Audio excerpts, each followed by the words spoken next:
அனைவருக்கும் வணக்கம். இன்றைய காலகட்டத்தில் நிறைய லைஃப் ஸ்டைல் சேஞ்சஸ்னாலையும் உணவுப் பொருட்கள்லேயே ரசாயனப் பொருட்கள் போன்றவற்றை கலக்கிறதுனாலையும் நிறைய பிரச்சனைகள் வருது. அதில் மெயினாக பெண்களுக்கு இந்த பிசிஓடி, பிசிஓஎஸ், தைராய்டு போன்ற பல பிரச்சனைகள் வருது. இதனால் தாய்மை அடைய முடியாமல் நிறைய பெண்கள் கஷ்டப்பட்டுட்ருக்காங்க. அந்த மாதிரி இருந்த பெண்களில் ஒருத்தி தான் நானும். ஆனால் நான் ஒரே மாதத்துல எப்படி என் தைராய்டு பிரச்சனை, பிசிஓடி பிரச்சனையை ஓவர் கம் பண்ணி ப்ரெக்னென்ட் ஆனன்றதை உங்கள்கிட்ட தெளிவாக ஷேர் பண்ணிக்க போகிறேன். இந்த வீடியோவை ஸ்கிப் பண்ணாமல் முழுசாக பாருங்கள். ஃபஸ்ட்டு எனக்கு தைராய்டு பிரச்சனை மட்டும் தான் இருந்துச்சு. அதுக்கப்புறம் பிசிஓடி பிரச்சனையும் வந்துடுச்சு. எனக்கு பீரியட்ஸ் வராமல் 80 நாள் மேலே ஆனதுனால டாக்டர் போய் பார்த்து அவங்க டேப்லெட் போட்டதுக்கப்புறம் தான் எனக்கு பீரியட்ஸே ஆச்சு. அடுத்து ஒரு மாதத்துக்கு நான் ஸ்ட்ரிக்டாக ஃபாலோ பண்ணதுனால தான் எனக்கு அந்த ஒரு மாதத்துலேயே கிளிக் ஆகிடுச்சு.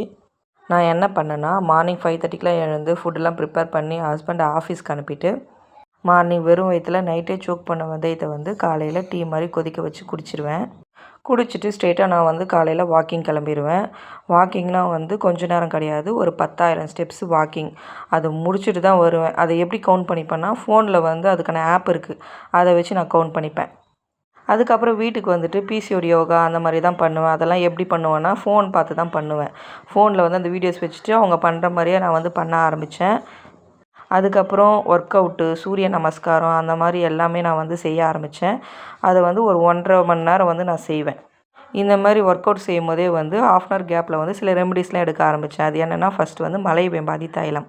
அதை பீரியட்ஸ் டைமில் சாதம் வடித்த தண்ணியில் 2 மூடியும், பீரியட்ஸ் முடிஞ்சு ஒரு 2 சொட்டு சாதம் வடித்த தண்ணியில் ஓவுலேஷன் வரைக்கும் குடிச்சிட்டு வந்தேன். அடுத்து ஒரு 1/2 hour கேப்பில் கிராம்பு தண்ணி எடுக்க ஆரம்பித்தேன். அது எதுக்குன்னா, நம்மளோட கருமுட்டை வளர்ச்சியை தூண்டுமா. அதனால் கிராம்பு தண்ணியை ஒரு 4 நாள் நைட்டே போட்டு ஊற வச்சு அதை அடுத்த நாள் கொதிக்க வச்சு குடிக்க ஆரம்பித்தேன். அடுத்த 1/2 hour கேப்பில் நைட்டே சோக் பண்ண ஒரு கைப்பிடி மல்லி விதையை அடுத்த நாள் கொதிக்க வச்சு அதையும் குடித்தேன். அதுக்கப்புறமா காலையில் சாப்பாடு வெறும் நான் ஃப்ரூட்ஸ் மட்டுமே எடுத்துக்கிட்டேன்.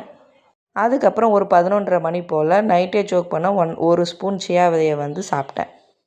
மதியம் லஞ்சுக்கு வெறும் வெஜிடபிள் சாலட் மட்டும் தான் எடுத்துக்கிட்டேன். சாப்பிட்டு மதியம் போல் தூங்க மாட்டேன். அதுக்கு பதிலாக பைபிள் ரீடிங் பண்ணுறது, அதுக்கப்புறம் மறுபடியும் மெடிடேஷன், யோகா பண்ணுறது, அந்த மாதிரிலாம் பண்ணேன். நைட்டு டின்னருக்கு கேழ்வரகு, கம்பு, ராகி, அப்புறம் கருப்பு உளுந்து அதெல்லாம் போட்டு அரைச்ச சத்து மாவு கஞ்சி தான் நைட்டு நான் டின்னருக்கே எடுத்துக்கிட்டேன். அது குடிச்சிட்டு படுத்துருவேன். அப்புறம் பசி எடுக்கும் போதெல்லாம் தண்ணி மட்டுமே குடிச்சுப்பேன். இதே நான் ஒரு மாதம் ஃபுல்லாக ரொட்டீனாக பண்ணிகிட்ருந்தேன். அந்த மாதமே எனக்கு பாசிட்டிவ் வந்துடுச்சு. முன்னாடிலாம் நான் வெறும் ஹோம் ரெமடிஸ் மட்டும் தான் ட்ரை பண்ணுவேன். ஃபிசிக்கல் ஆக்டிவிட்டீஸ்லாம் அந்த அளவுக்கு முக்கியத்துவம் தரமாட்டேன். ஆனால் இந்த வாட்டி வெறித்தனமாக ஃபிசிக்கல் ஆக்டிவிட்டீஸ் செஞ்சேன்.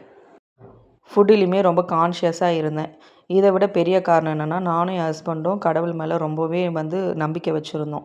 கடவுள் கண்டிப்பாக நிச்சயமாக நமக்கு தருவார் அப்படின்னு சொல்லிட்டு நாங்கள் நம்பிக்கை வச்சுருந்தோம். அதுபோல் கடவுளும் எங்களுக்கு அந்த வரத்தை தந்தாங்க. இதுதான் என்னுடைய சொந்த அனுபவம். நீங்களும் கடவுள் மேலே நம்பிக்கை வச்சு இந்த ரெமடிஸு, ஃபிசிக்கல் ஆக்டிவிட்டீஸ் எல்லாமே ஃபாலோ பண்ணுங்கள். உங்களுக்கும் நல்லது நடக்கும். நானும் கடவுள்கிட்ட வேண்டிக்கிறேன். இது போல் நிறைய ப்ரெக்னன்சி ரிலேட்டட் வீடியோஸ் வேணும்னா லைக் பண்ணுங்கள், ஷேர் பண்ணுங்கள், சப்ஸ்கிரைப் பண்ணுங்கள். ஓகே, டாட்டா, பாய்.